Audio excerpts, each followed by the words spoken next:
नमस्कार. माधव निदान पहिल्या अध्यायाचे श्लोकांचं त्याच्याबरोबर टीकेचं वाचन असा एक अभ्यासक्रम आपण सुरू केला आहे. त्याच्यामध्ये आपल्याला आपल्या डोळ्यासमोर तो श्लोक आणि टीकेतील त्या व्याख्यानाच्या पुरता भाग असा मजकूर असेल. ते समोर पाहून आपण ते समजून घ्यायचं. हे सुरू करण्यापूर्वी थोडं माधव निदान या विषयाची थोडीशी माहिती घेऊयात. माधव निदान हा निदान या विषयाचा प्रकरण ग्रंथ म्हणता येईल. म्हणजे एकूण जो व्यापक विषय असतो त्यातल्या एखाद्या अंशाबद्दल केवळ त्याच्याकडेच लक्ष दिलेला ग्रंथ म्हणजे प्रकरण ग्रंथ. म्हणजे आयुर्वेदामध्ये आपण असं पाहिलं तर रसवैशिष्ट्य सूत्र नावाचा एक ग्रंथ आहे. त्याच्यामध्ये फक्त रसवीर्य विपाक प्रभाव यांची चर्चा आहे. बाकी आयुर्वेदातल्या विषयांची चर्चा नाही. म्हणजे हा द्रव्यगुण त्याचं रसवैशिष्ट्य असंच नाव आहे. ते रसगुण वीर्य विपाक म्हणजे त्याला म्हणायचं प्रकरण ग्रंथ. किंवा आपण असं पाहिलं की आपल्या अभ्यासक्रमात बऱ्याच वेळा तर्कसंग्रहाचा उल्लेख येतो. संपूर्ण न्यायशास्त्रामध्ये जेवढं सगळं विखुरलेलं आहे त्यातला महत्त्वाचा किंवा जो एक त्या विषयाचा परिचय करून द्यायला जो काही एक भाग लागतो तसा एकत्रित करून बालानां सुखबोधाय असे काही ग्रंथ रचले जातात. मग त्याच्यामध्ये न्यायशास्त्राचा आहे तर्कसंग्रह, मीमांसा शास्त्राचा जो आहे त्याचं नाव आहे अर्थसंग्रह. तसंच आयुर्वेदामध्ये निदान या विषयाची चर्चा करणारा हा एक जो ग्रंथ आहे त्याचं नाव आहे माधव निदान. रोगविनिश्चय असं या ग्रंथाचं नाव. पण काय होतं की आपण फोटोकॉपी मशीनला झेरॉक्स नावाने ओळखतो. अनेक ठिकाणी रिक्षाला बजाज म्हणून ओळखतात किंवा ते वाजवायचं यंत्र असतं त्याला कॅसिओ म्हणून ओळखतात. कीबोर्ड असं त्याचं नाव आहे पण कॅसिओ म्हणतो. पाण्याच्या बाटलीचं नाव कुठलं असलं तरी त्याला बिस्लेरी द्या म्हणजे बाटली बंद पाणी द्या. एक रूढ झालेले शब्दप्रयोग असतात. तसं रोगविनिश्चय या ग्रंथाचं नाव माधव निदान असं रूढ झालेलं आहे. याची रचनेचं वैशिष्ट्य असं की संपूर्ण ग्रंथात 1500च्या जवळ आहेत. 780 व्याधींचं वर्णन आहे आणि 4800 पेक्षा जास्ती लक्षणांचं वर्णन आहे. वैद्यराज विलास नांदल हे श्रेष्ठ वैद्यराज होते. साधारणपणे 90च्या सुमाराला जेव्हा कॉम्प्युटरमध्ये अगदीच काहीतरी नवीन नवीन ऐकायला येत होतं त्यावेळेला सरांनी सिडॅक नावाची जी एक जागतिक संस्था आहे जागतिक पातळीवरची त्यांच्याबरोबर माधव नावाचा एक प्रकल्प केला होता. माझे मित्र विद्या धनेश दडगे ते कैलासवासीत ते त्याच्यामध्ये महत्त्वाचा सहभाग त्यांचा होता आणि वैद्य विलास नांदल. आणखीन काही त्याच्यामध्ये सहभागी होते, पण मुख्य या दोघांचा सहभाग होता. ही तशी तांत्रिक माहिती मला केलेलं आहे. पण कालांतराने काही बदल होत गेले. तसं पुढे मग टिळक विद्यापीठाचा एक निदान कोश तयार झाला. तो फार व्यापक कोश तयार झाला.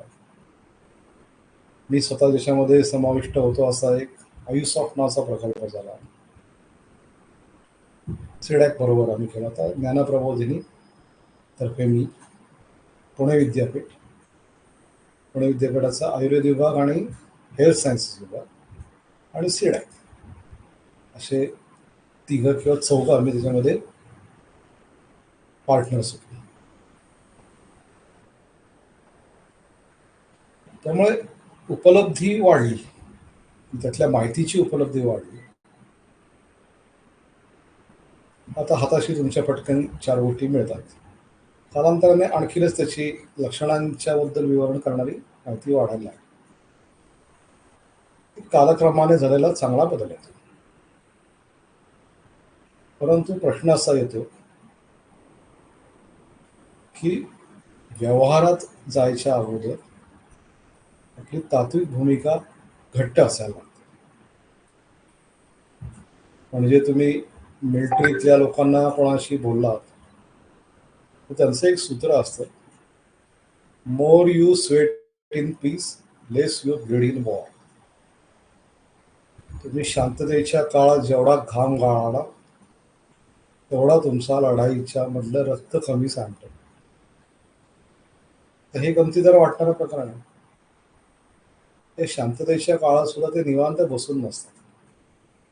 रोज त्यांचा इतका घाम गाळला जातो, 8-8 तास, 9-9 तास. म्हणजे सहज गंमत तुम्हाला सांगतो की एनडीएमध्ये, पुण्याच्या जवळ आहे एनडीए, म्हणजे त्यांना काही कामं असतात त्या दिवशींना. त्या गटाला काही सायकलवरती पाठवलं जातं कधी कधी. त्यातल्या एखाद्याची सायकल पंक्चर झाली, हे झाली ते झाली, सायकल सोडून यायला त्याला परवानगी नसते. त्यांनी काय करायचं, सायकल गळ्यात घालायची आणि बाकीच्यांबरोबर पळत यायचं जे काय अंतर असेल ते.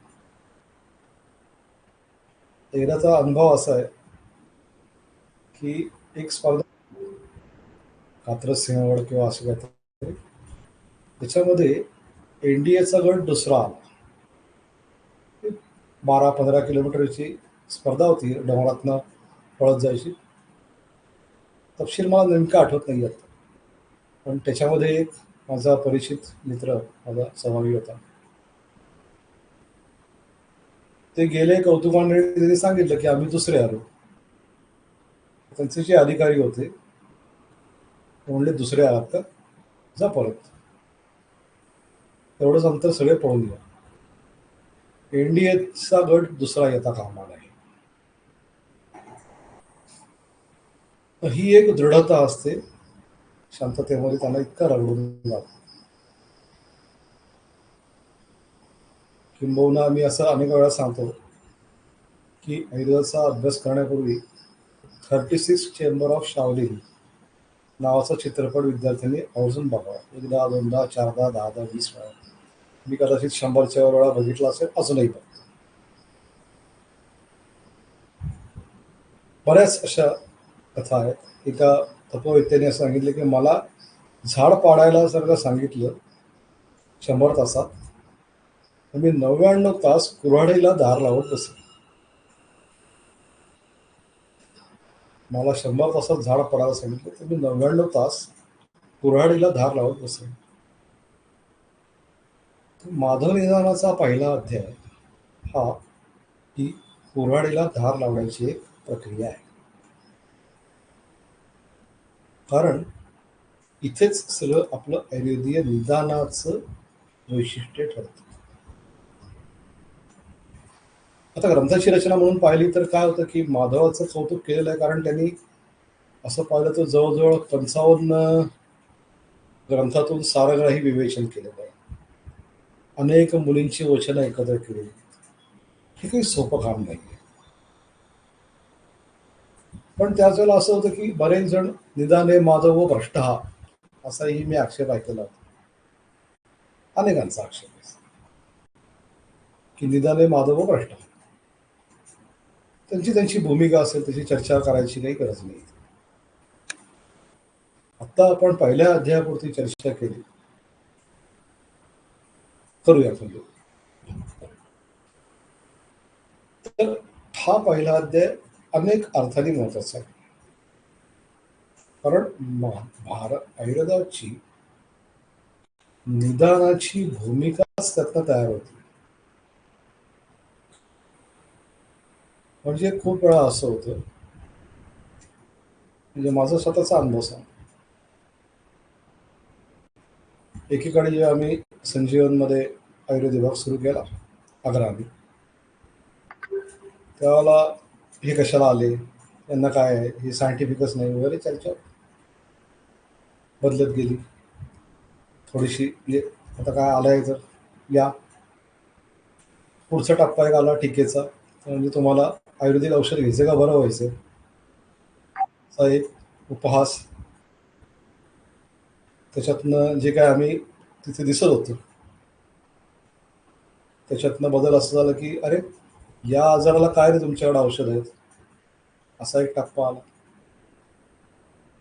त्याच्यातनं आम्ही पुढे गेल्यानंतर मग आता जो टप्पा आलाय की तू या आजाराचं निदान तुम्ही काय करता, हे आम्ही ज्याला अमुक अमुक म्हणतो त्याला तुम्ही काय म्हणता.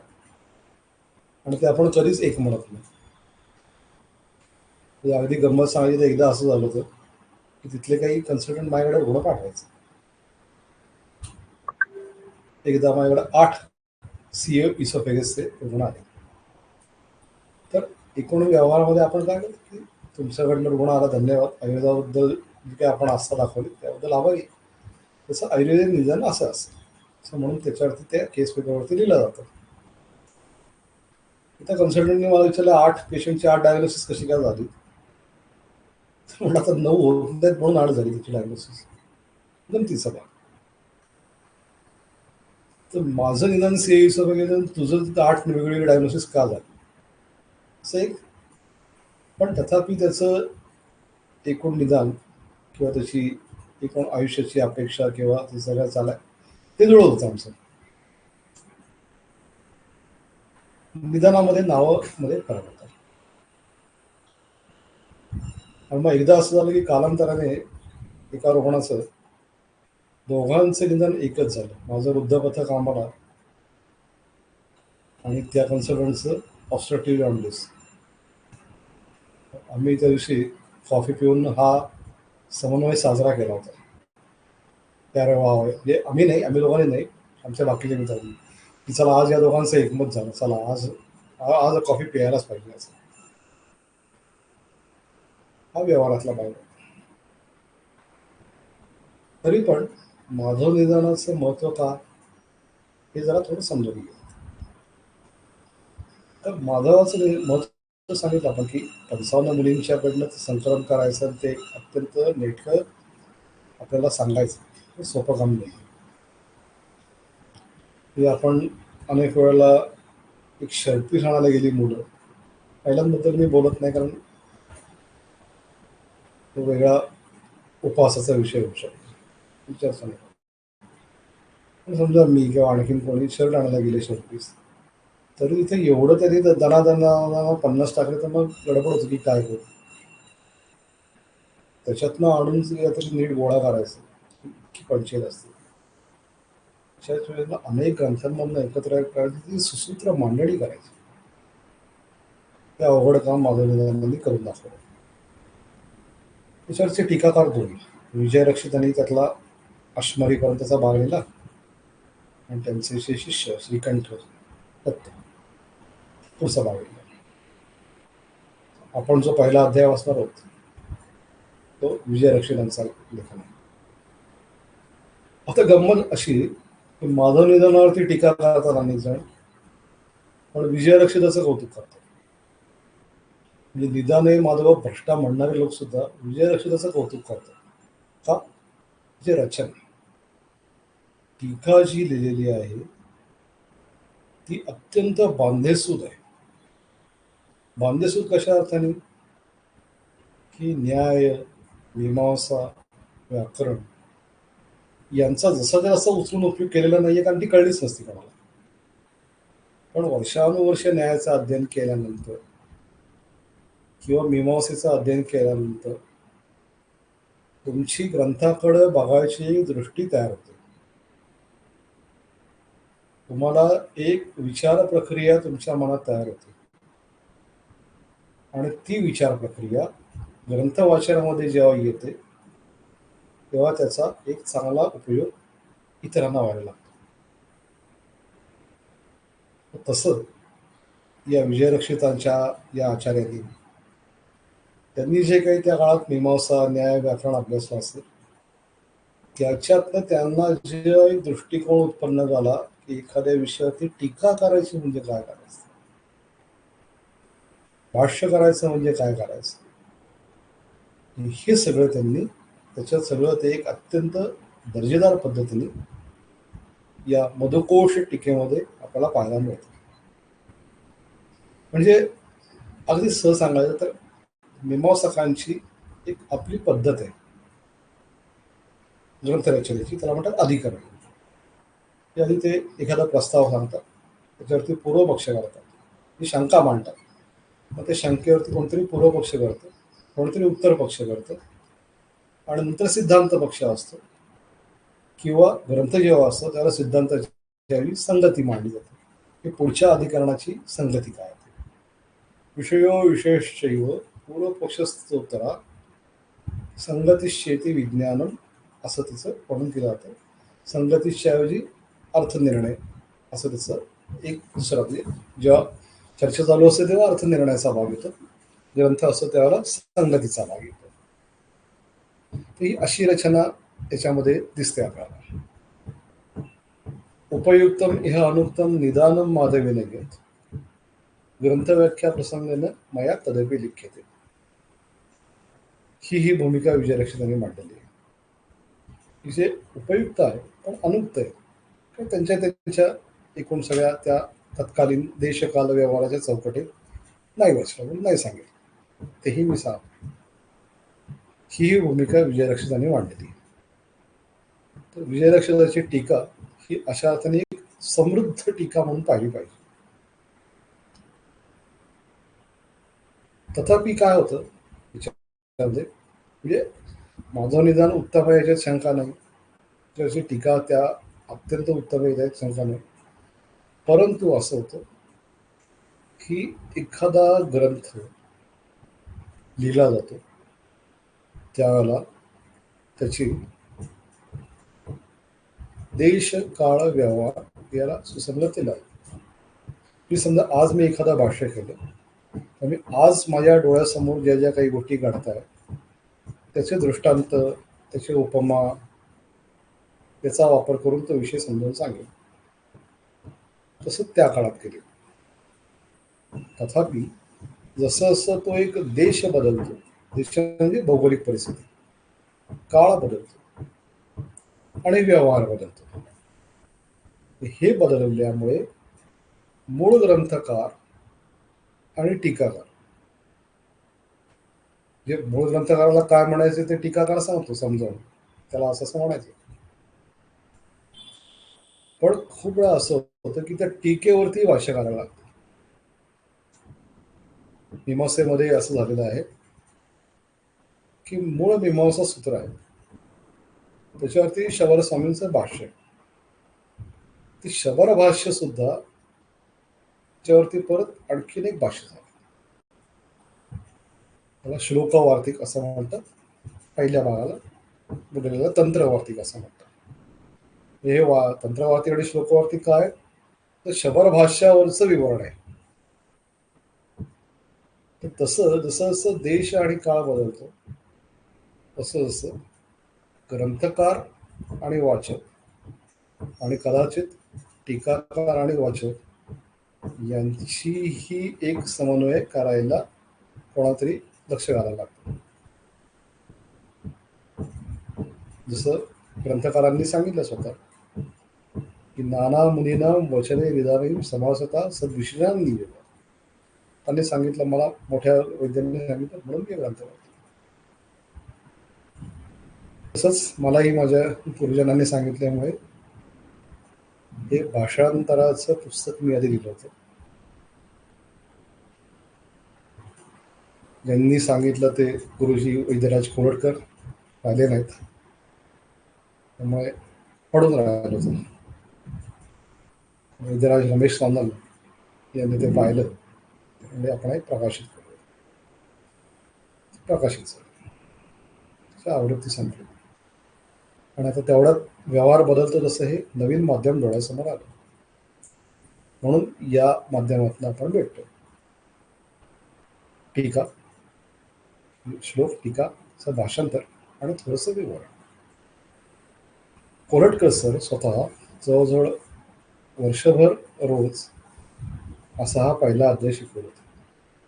इतकं त्याच्यामध्ये सुप्त ताकद आहे. म्हणून हा अध्याय महत्वाचा आहे की स्वाभाविकच आहे. आता दोन स्तर आहेत त्याचे. माधवनिदान एकूण वाचणं मुक्त वेळेसाठी आवश्यक आहे, पाठच पाहिजे. माझा स्वतःचा पाठ आहे का तर नाही, वाचन करत असतं, पाठ नाही. परंतु नानल सरांच्याही वाचनामध्ये नित्य जशी चरकसंहिता असते तसं माधवनिदानही असतं. त्यामुळे ते उक्त व्याधींच्या संदर्भात माधवनिदानाचं महत्व वेगळं सांगायची काही गरज नाही. माझा महत्वाचा मुद्दा तुम्हाला विद्यार्थ्यांना नवीन सांगायचं काय की याचं महत्व अनुक्त व्याधींमध्ये अधिक आहे. याचं कारण असं की आपल्याकडे जे रुग्ण येतात किंवा तुम्ही जेव्हा पुढे होऊन जाल, मोठे व्हाल, जेव्हा तुमच्याकडे रुग्ण येतील त्यावेळेला त्याचं ग्रंथातलं निदान होईल ही शक्यता फार तर 50%, फार तर 50%च्या पलीकडे नक्की. खूप वेळा असं होतं आयुर्वेदाकडे येताना लोक ते येतात ते रिपोर्टचा गठ्ठच घेऊन येतात किंवा त्यांचं रेडीमेड डायग्नोसिस घेऊन येतात की मला IBS आहे, ट्रीटमेंट तुम्ही द्या, किंवा मला कॅन्सर आहे किंवा मला रिनल फेल्युअर आहे, ट्रीटमेंट तुम्ही द्या. आता याच्यावरती काही सोपा मार्ग लोकांनी काढलाय. कॅन्सरचं भाषांतर अर्बुद करायचं आणि मग ग्रंथातली काय औषध असेल देऊन टाकायची, किंवा तसं आपल्याला पाहिजे भाषांतर करायचं आणि त्याला पाहिजे औषध देऊन टाकायची. व्यवहार चालतो, आपण कोणाला अडवू शकत नाही, अडवू नये. शास्त्रीय मार्ग काय, तर जो रुग्ण आपल्याकडे आलेला आहे त्या रुग्णाची परीक्षा करावी, त्या रोगाची परीक्षा करावी, आपलं निदान करावं आयुर्वेदाचं, आणि आयुर्वेदाच्या निदानानुसार तुमची जी काही औषध होती ती द्यावी.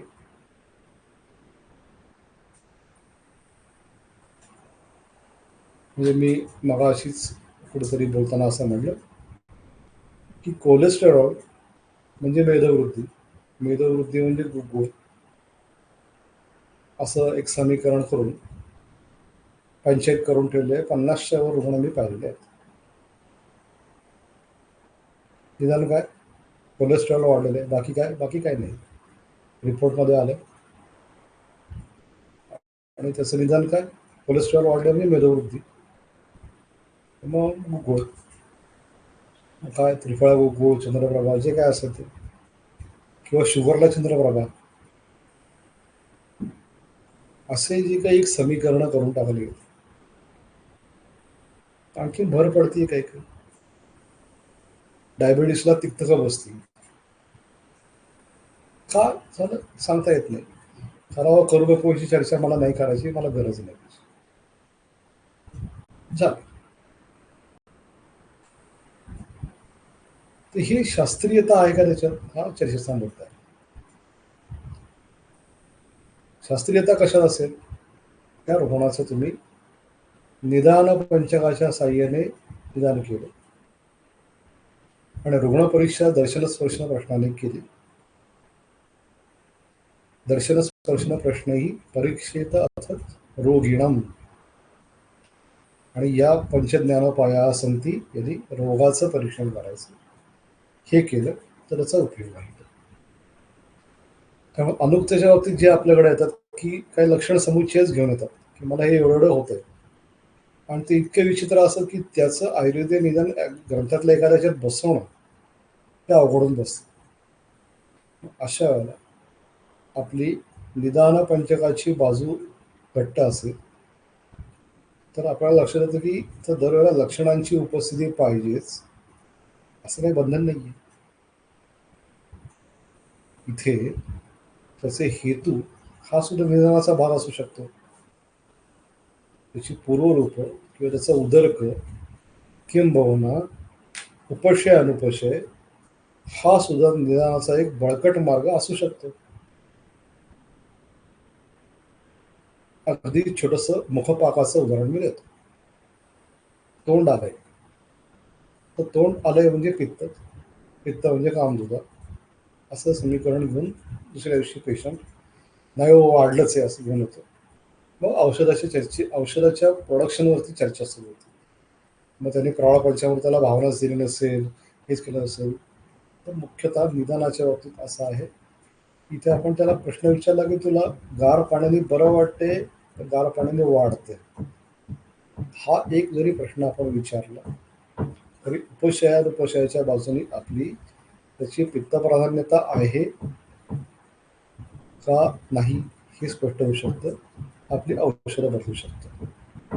म्हणजे इथे जे आपण निदान पंचक शिकणार आहोत त्या निदान पंचकामध्ये वर्णन असं केलंय की येथे व्यस्ता समस्ताश्च व्याधी बोधका हे एक एकटे किंवा सगळेजण मिळून व्याधीचा बोध करून देतात. ही भूमिका आपल्याला समजून घ्यायची आहे वाचन करत असते. म्हणजे जे अनुक्त प्रकार येतात की रिपोर्ट्स आले, रिपोर्ट्समध्ये दिसते की ब्लड प्रेशर वाढले, काय होतंय काय नाही होते, हे लीन दोष आहेत किंवा आणखीन काय आहे, याचं निदान आपल्याला कसं केलं पाहिजे, हे असंच केलं पाहिजे. शुगर वाढली, बाकी काय नाही, शुगर वाढली.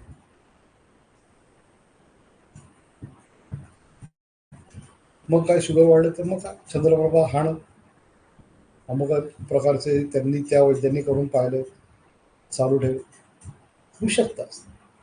शास्त्रीयता कमी त्याच्यामध्ये. तर हे सगळं आपला त्याच्यामध्ये एक शास्त्रीयता आणता यावी त्याच्यासाठी आपली निदान पंचकावरती कमांड घट्ट पाहिजे. म्हणजे आपण तिथेच more you sweat in peace सारखं निदान पंचकाकडे जास्तीत जास्त लक्ष दिलं पाहिजे. आमच्या पिढीपर्यंत हे मी सांगितलं की तुम्ही याचं निदान काय करता इथपर्यंत प्रश्न येऊन थांबले. पुढच्या पिढीला विचारले जाणार आहेत याचं निदान तुम्ही कसं करता आणि ते कसं करताची शास्त्रीयता ही माझ्या निदानामध्ये आहे. म्हणजे तुम्ही इमेजिंग वापरत नाही, तुम्ही हे वापरत नाही, तुम्ही ते वापरत नाही, तरी तुम्ही निदान करता. तुमच्या निदानानंतर आम्हाला बरं वाटतं, काय करता तुम्ही, हा जो प्रश्न उपस्थित होणार आहे त्याच्यामध्ये आपल्याला समृद्ध करणारा भूमिका ही आहे. म्हणून माझं निदान वाचलं पाहिजे आणि त्यातही विशेषतः पहिला अध्याय ही त्याची सगळी चर्चा करण्याची भूमिका ही. माझं निदानचं कौतुक वगैरे, परंतु माझं निदानचा पहिला अध्याय आणि त्याच्यावरती विजयरक्षकाची टीका हा अशा अर्थाने समजून घ्यायचा महत्वाचा भाग आहे. हे आपण लक्षात ठेवलं पाहिजे. ही सगळी प्रस्तावना झाली. आता आपण याच्यानंतर प्रत्यक्ष वाचनाला सुरुवात करू. वाचनामध्ये माझा चेहरा दिसणार नाहीये कारण समोरचं ग्रंथातली वचनं पाहणं अपेक्षित आहे. थोडा थोडा वेळ रोजचा जाणार आहे आपला. रोज वाचावं, रोज ऐकावं अशीच माझी आपल्याला सूचना राहील आणि याचं नित्य आवृत्ती होणं महत्वाचं आहे. एका रट्ट्यात वाचून होईल दिवसभरात. रोज थोडं थोडं मागची संगती घेऊन आधीचा प्रकाश घेतं पुढची ऐकी तर साध असं एक गाण्यामध्ये वर्णन आहे. तसं हे आपल्याला थोडंसं करायचं, ते करूयात. आणि त्याच्यानंतर मग कधीतरी ही एकदा आपली त्यातली बैठक घट्ट झाली की मग आपण हळूहळू आपल्या व्यवहारामध्ये बदल होतोय हे दिसायला लागतं. स्वसंवेद्य असतं की माधवनाचा पहिला अध्याय तुम्ही एकदा दोनदा तीनदा चारदा वाचा. दवाखान्यातल्या तुमच्या निदानाची एक दिशा बदलते. स्वाभाविकच चिकित्सेची उत्तरं हातातच यायला लागतात. आता सोपा मार्ग काय आहे की रेडीमेड जोड्याजवळ पेशंटचं निदान हे तिची औषधं हे. आमचा एक मित्र कंपनी म्हणतो घन मिश्रण नावाची चिकित्सा पॅटर्न आहे. घन मिश्रण म्हणजे काय? खोकला की कास घन मिश्रण, ताप ज्वर घन मिश्रण, असं म्हणजे त्यांनी वाटेल ते काय ग्रहणी घन मिश्रण वगैरे सगळं तयार करून ठेवलं. व्यवहाराचा भाग आहे, त्याला जे आवडतं त्यांनी करावं. शास्त्रीयता जपायची असेल आपल्याला किंवा काहीतरी चांगलं करून दाखवायचं असेल तर आपल्याला ही नित्यवाचन केलं पाहिजे. अशा अर्थाने जसं मी चरक रोज वाचावा असा आग्रह करतो, तसंच हा पहिला अध्यायी रोज थोडासा वाचावा, ऐकावा आणि त्याचा अभ्यास करावा अशी मी सूचना सगळ्यांनाच करत असतो. मी पालन करतो. त्यामुळे ही सगळी प्रस्तावना आपण आज पाहिली. आता आपण प्रत्यक्ष अभ्यासाला सुरुवात करूया. ही जेव्हा संपेल तोपर्यंत कदाचित आपलं अनुक्त व्याधी अध्ययन म्हणजेच नवीन रोगांचा, ज्याला नवीन म्हटलं जातं अशा रोगांचा अभ्यास कसा करावा आयुर्वेदीय पद्धतीने, याचा एखादा अभ्यासक्रम आपण सुरू करूया. आता थांबूयात. आपल्या पुढच्या प्रवासाला सर्वांना मनपूर्वक शुभेच्छा. थांबूयातच.